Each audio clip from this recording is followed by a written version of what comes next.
Here's a pitcher pump that I've taken apart for some upgrades. This is the number one thing that you can do to your pitcher pump is make sure every thread has Teflon tape around it.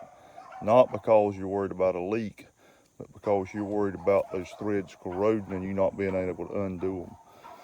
The second thing that you can do is when you get it, this piece here, some people call it the frog, take out the bolt that it comes with and put in a stainless steel bolt, because that bolt will always rust apart, be very aggravating to replace this rubber seal.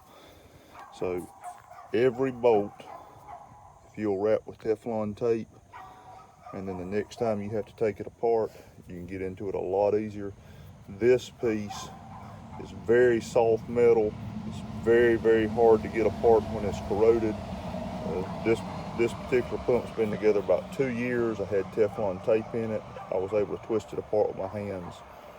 That happened before, and I broke all of these ears off trying to undo it and had to go buy another one.